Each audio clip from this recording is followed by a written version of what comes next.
नमो भगवते तस्मै कृष्णायादभूतकर्मणे रूपनाम विभेदेन जगत्कीर्ति यो यतः सच्चिदानन्दरूपाय विश्वोत्पत्त्यादिहेतवे तापत्रय विनाशाय श्रीकृष्णाय वयं नुमः। श्रीमद्भागवत महापुराण एकादश स्कंध अध्याय 2। वसुदेव जी के पास श्री नारद जी का आना और उन्हें राजा जनक तथा 9 योगीश्वरों का संवाद सुनाना। श्री सुखदेव जी कहते हैं, कुरुनंदन, देवर्षि नारद के मन में भगवान श्री कृष्ण की सन्निधि में रहने की बड़ी लालसा थी। इसलिए वे श्री कृष्ण के निज बाहुओं से सुरक्षित द्वारका में, जहां दक्ष आदि के शाप का कोई भय नहीं था, विदा कर देने पर भी पुनः पुनः आकर प्राह रहा ही करते थे। राजन, ऐसा कौन प्राणी है जिसे इंद्रियां तो प्राप्त हों और वह भगवान के ब्रह्मा आदि बड़े बड़े देवताओं के भी उपास्य चरण कमलों की दिव्य गंध, मधुर मकरंद रस, अलौकिक रूप माधुरी, सुकुमार स्पर्श और मंगल में ध्वनि का सेवन करना न चाहे, क्योंकि यह बेचारा प्राणी सब ओर से मृत्यु से ही घिरा हुआ है। एक दिन की बात है, देवर्षि नारद वसुदेव जी के यहाँ पधारे। वसुदेव जी ने उनका अभिनंदन किया तथा आराम से बैठ जाने पर विधि पूर्वक उनकी पूजा की और इसके बाद पुनः प्रणाम करके उनसे यह बात कही। वसुदेव जी ने कहा, संसार में माता पिता का आगमन पुत्रों के लिए और भगवान की ओर अग्रसर होने वाले साधु संतों का पदार्पण प्रपंच में उलझे हुए दीन दुखियों के लिए बड़ा ही सुखकर और बड़ा ही मंगलमय होता है। परंतु भगवान, आप तो स्वयं भगवान में भगवत स्वरूप हैं। आपका चलना फिरना तो समस्त प्राणियों के कल्याण के लिए ही होता है। देवताओं के चरित्र भी कभी प्राणियों के लिए दुख के हेतु तो कभी सुख के हेतु बन जाते हैं, परंतु जो आप जैसे भगवत प्रेमी पुरुष हैं, जिनका हृदय प्राण जीवन सब कुछ भगवान में हो गया है, उनकी तो प्रत्येक चेष्टा समस्त प्राणियों के कल्याण के लिए ही होती है। जो लोग देवताओं का जिस प्रकार भजन करते हैं, देवता भी परछाई के समान ठीक उसी रीति से भजन करने वालों को फल देते हैं, क्योंकि देवता कर्म के मंत्री हैं, अधीन हैं, परंतु सत्पुरुष दीन वत्सल होते हैं, अर्थात जो सांसारिक संपत्ति एवं साधन से भी हीन है, उन्हें अपनाते हैं। ब्रह्मन, यद्यपि हम आपके शुभागमन और शुभ दर्शन से ही कृतकृत हो गए हैं, तथापि आपसे उन धर्मों के साधनों के संबंध में प्रश्न कर रहे हैं जिनको मनुष्य श्रद्धा से सुन भर ले तो इस सब ओर से भयदायक संसार से मुक्त हो जाए। पहले जन्म में मैंने मुक्ति देने वाले भगवान की आराधना तो की थी, परंतु इसलिए नहीं कि मुझे मुक्ति मिले। मेरी आराधना का उद्देश्य था कि वे मुझे पुत्र रूप में प्राप्त हों। उस समय मैं भगवान की लीला से मुग्ध हो रहा था। सुब्रत, अब आप मुझे ऐसा उपदेश दीजिए जिससे मैं इस जन्म मृत्यु रूप भयावह संसार से, जिसमें दुख भी सुख का विचित्र और मोहक रूप धारण करके सामने आते हैं, अनायास ही पार हो जाऊं। श्री सुखदेव जी कहते हैं, राजन, बुद्धिमान वसुदेव जी ने भगवान के स्वरूप और गुण आदि के श्रवण के अभिप्राय से ही यह प्रश्न किया था। देवर्षि नारद उनका प्रश्न सुनकर भगवान के अचिंत्य अनंत कल्याण में गुणों के स्मरण में तन्मय हो गए और प्रेम एवं आनंद में भरकर वसुदेव जी से बोले।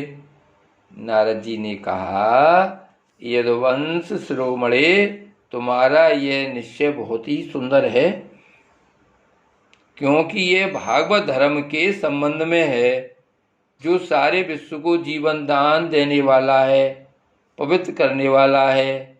वसुदेव जी, यह भागवत धर्म एक ऐसी वस्तु है जिसे कानों से सुनने, वाणी से उच्चारण करने, चित्त से स्मरण करने, हृदय से स्वीकार करने, या कोई इसका पालन करने जा रहा हो तो उसका अनुमोदन करने से ही मनुष्य उसी क्षण पवित्र हो जाता है, चाहे वो सारे संसार का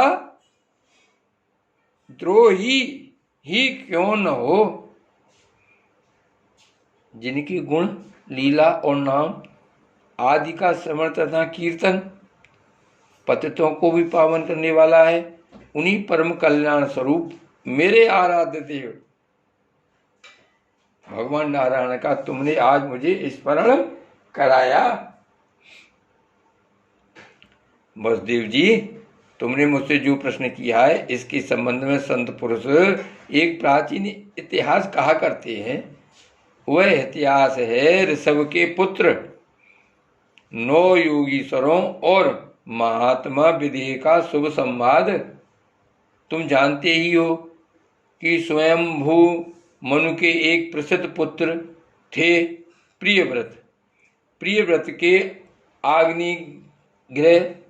आग्निग्रह के नाभि और नाभि के पुत्र हुए ऋषभ। शास्त्रों ने उन्हें भगवान वसुदेव का अंश कहा है। मोक्ष धर्म का उपदेश करने के लिए उन्होंने अवतार ग्रहण किया था। उनके 100 पुत्र थे और सबके सब वेदों के पारदर्शी विद्वान थे। उनमें सबसे बड़े थे राज ऋषि भरत। वे भगवान नारायण के परम प्रेमी भक्त थे। उन्हीं के नाम से यह भूमि खंड, जो पहले अजनाब वर्ष कहलाता था, भारतवर्ष कहलाया। यह भारतवर्ष भी एक अलौकिक स्थान है। राज ऋषि भरत ने सारी पृथ्वी का राज भोग किया, परंतु अंत में इसे छोड़कर वन में चले गए। वहां उन्होंने तपस्या के द्वारा भगवान की उपासना की और 3 जन्मों में वे भगवान को प्राप्त हुए। भगवान ऋषभदेव जी ने शेष 99, भगवान ऋषभदेव जी के शेष 99 पुत्रों में 9 पुत्र तो इस भारतवर्ष के सब और स्थिर 9 द्वीपों के अधिपति हुए और 81 पुत्र कर्मकांड के रचयिता ब्राह्मण हो गए। शेष 9 सन्यासी हो गए। वे बड़े ही भागवान थे। उन्होंने आत्म विद्या के संपादन में बड़ा परिश्रम किया था और वास्तव में वे उसमें बड़े निपुण थे। वे प्रायः दिगंबर ही रहते थे और अधिकारियों को परमार्थ वस्तु का उपदेश किया करते थे। उनके नाम थे कवि, हरि, अंतरिक्ष, प्रबुद्धु, पिपलायन, आबेहोत्र, दुर्मिल, चमस और करभाजन। वे इस कार्य कारण और व्यक्त अव्यक्त भगवत रूप जगत को अपने आत्मा से अभिन्न अनुभव करते हुए पृथ्वी पर स्वच्छंद विचरण करते थे। उनके लिए कहीं भी रोक टोक न थी।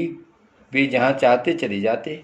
देवता, सिद्ध, साध्य, गंधर्व, यक्ष, मनुष्य, किन्नर और नागों के लोक में तथा मुनिचारण, भूतनाथ, विद्याधर, ब्राह्मण और गोओं के स्थानों में भी स्वच्छंद विचरते थे। बलदेव जी, वे सबके सब जीवन मुक्त थे। एक बार की बात है, इस अजनाब भारतवर्ष में विदेह राज महात्मा ने भी बड़े बड़े ऋषियों के द्वारा एक महान यज्ञ करा रहे थे। पूर्वोक्त 9 योगीश्वर स्वच्छंद विचरण करते हुए उनके यज्ञ में जा पहुँचे। वसुदेव जी, वे योगीश्वर भगवान के परम प्रेमी भक्त और सूर्य के समान तेजस्वी थे।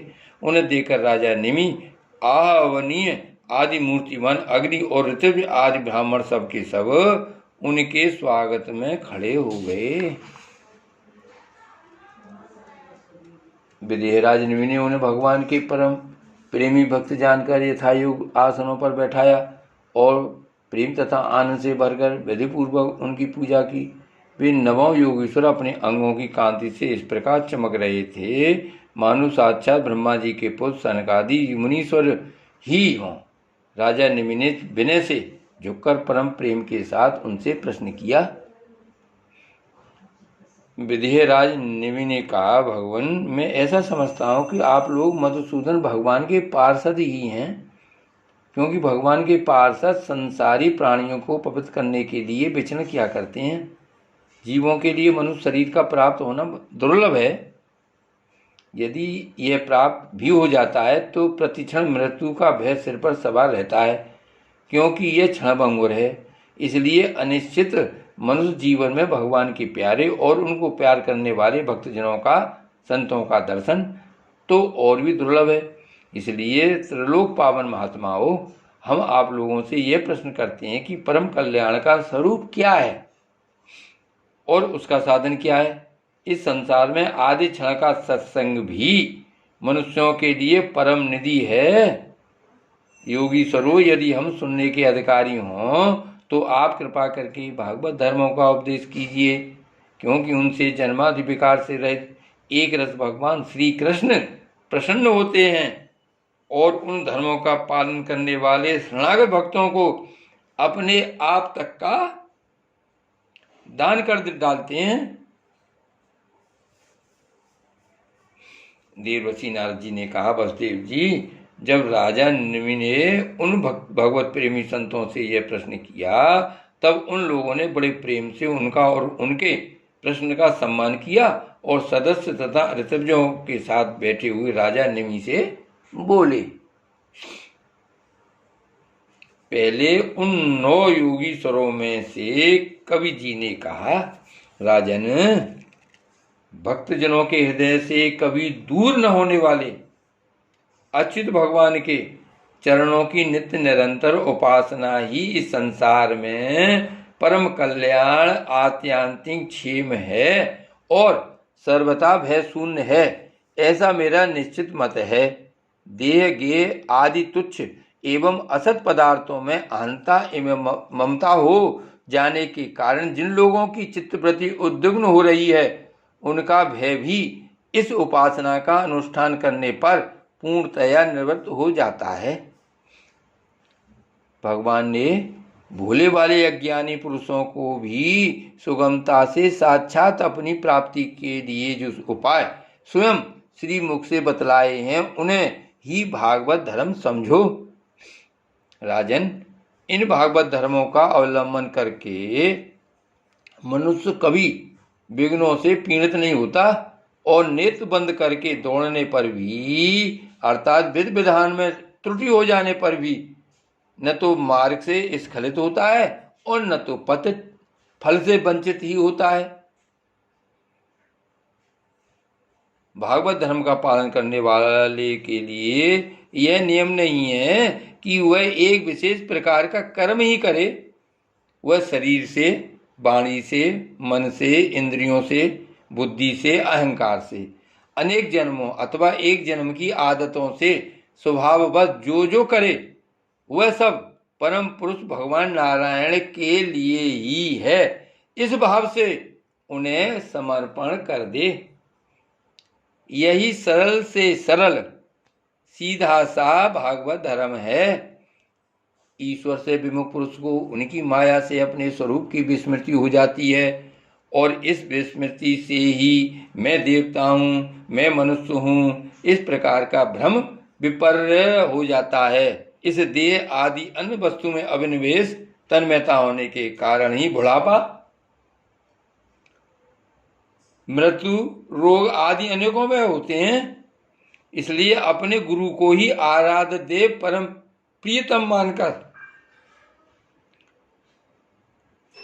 अनन्य भक्ति के द्वारा उस ईश्वर का भजन करना चाहिए। राजन, सच पूछो तो भगवान के अतिरिक्त, आत्मा के अतिरिक्त और कोई वस्तु है ही नहीं, परंतु न होने पर भी इसकी प्रतीति, इसका चिंतन करने वाले को उसके चिंतन के कारण उधर मन लगने के कारण ही होती है। जैसे स्वप्न के समय स्वप्न दृष्टा की कल्पना से अथवा जागृत अवस्था में नाना प्रकार के मनोरथों से एक विलक्षण ही सृष्टि दिखने लगती है। इसलिए विचारवान पुरुष को चाहिए कि सांसारिक कर्मों के संबंध में संकल्प विकल्प करने वाले मन को रोक दे, कैद कर ले। बस ऐसा करते ही उसे अभय पद की, परमात्मा की प्राप्ति हो जाएगी। संसार में भगवान के जन्म की और लीला की बहुत सी मंगलमयी कथाएं प्रसिद्ध हैं, उनको सुनते रहना चाहिए। उन गुणों और लीलाओं का स्मरण दिलाने वाले भगवान के बहुत से नाम भी प्रसिद्ध हैं। लाज संकोच छोड़कर उनका गान करते रहना चाहिए। इस प्रकार किसी भी व्यक्ति, वस्तु और स्थान में आसक्ति न करके विचरण करते रहना चाहिए। जो इस प्रकार विशुद्ध व्रत नियम ले लेता है, उसके हृदय में अपने परम प्रीतम प्रभु के नाम कीर्तन से अनुराग का, प्रेम का अंकुर उग आता है। उसका चित्त द्रवित हो जाता है। अब वह साधारण लोगों की स्थिति से ऊपर उठ जाता है, लोगों की मान्यताओं धारणाओं से परे हो जाता है और दम से नहीं, स्वभाव से ही मतवाला सा होकर कभी खिलखिला कर हंसने लगता है तो कभी फूट फूट कर रोने लगता है, और कभी ऊंचे स्वर से भगवान को पुकारने लगता है तो कभी मधुर स्वर से उनके गुणों का गान करने लगता है। कभी कभी जब वह अपने प्रीतम को अपने नेत्रों के सामने अनुभव करता है, तब उन्हें रिझाने के लिए नृत्य भी करने लगता है। राजन, ये आकाश, वायु, अग्नि, जल, पृथ्वी, ग्रह, नक्षत्र, प्राणी, दिशाएं, वृक्ष, वनस्पति, नदी, समुद्र, सब के सब भगवान के शरीर हैं।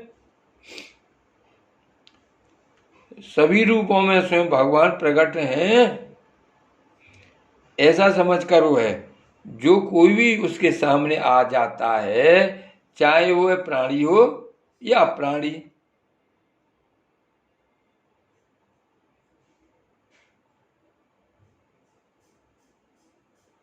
उसे अनन्य भाव से, भगवत भाव से प्रणाम करता है।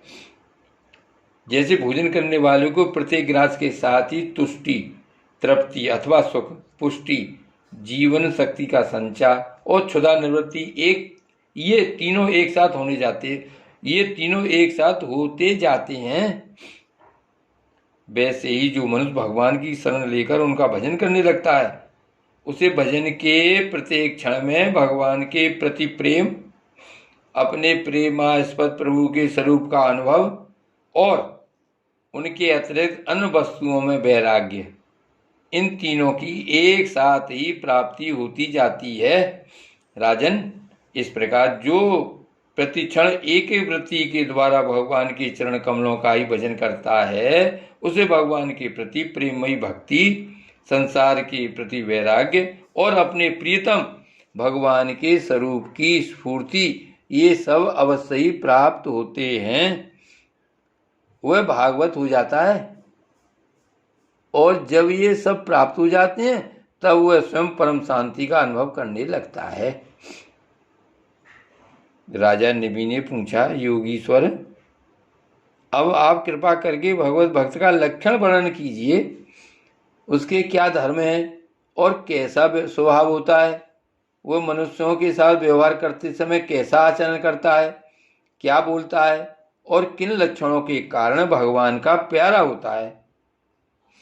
अब 9 योगीश्वरों में से दूसरे हरिजी बोले, राजन, आत्मस्वरूप भगवान समस्त प्राणियों में आत्मा रूप से, नियंता रूप से स्थित हैं, जो कहीं भी न्यूनाधिकता न देखकर सर्वत्र परिपूर्ण भगवत सत्ता को ही देखता है, और साथ ही समस्त प्राणी और समस्त पदार्थ आत्मस्वरूप भगवान में ही अधेय रूप से अथवा ध्रस्त रूप से स्थित है, अर्थात वास्तव में भगवत स्वरूप ही हैं। इस प्रकार का जिसका अनुभव है, ऐसी जिसकी सिद्ध दृष्टि है, उसे भगवान का परम प्रेमी उत्तम भागवत समझना चाहिए।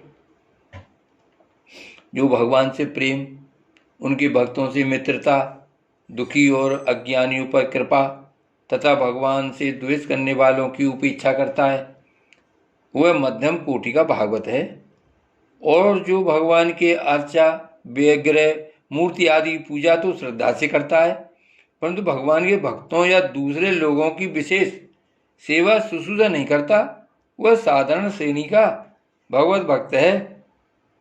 जो श्रोत्र, नेत्र आदि इंद्रियों के द्वारा शब्द, रूप आदि विषयों का ग्रहण तो करता है, परंतु अपनी इच्छा के प्रतिकूल विषयों से द्वेष नहीं करता और अनुकूल विषयों के मिलने पर हर्षित नहीं होता, उसकी यह दृष्टि बनी रहती है कि यह सब हमारे भगवान की माया है।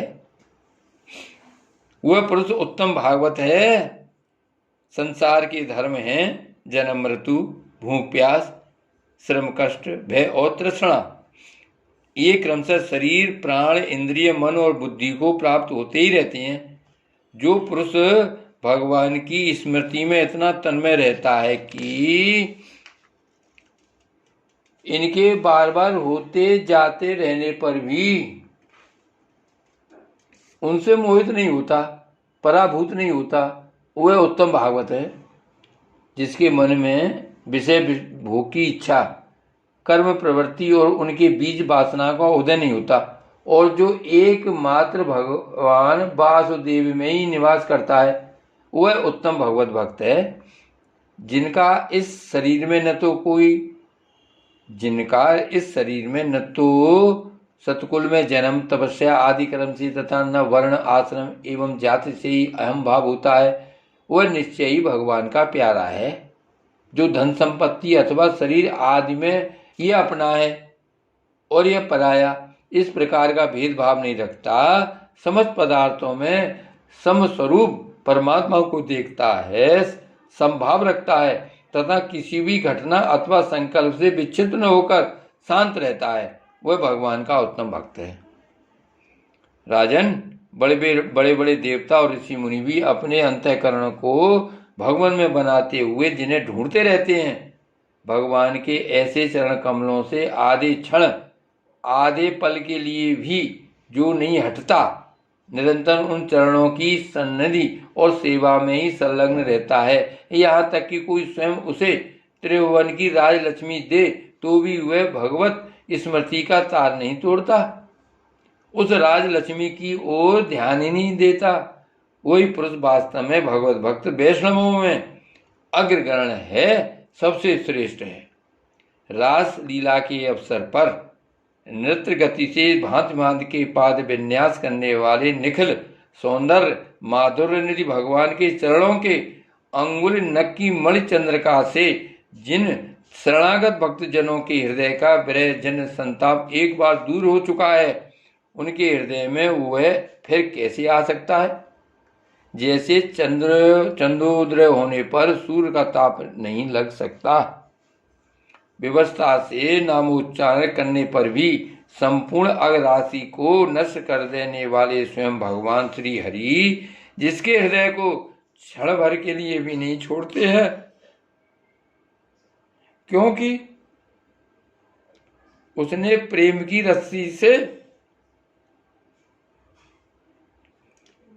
उनके चरण कमलों को बांध रखा है। वास्तव में ऐसा पुरुष ही भगवान के भक्तों में प्रधान है। श्री गोवर्धन नाथ की जय।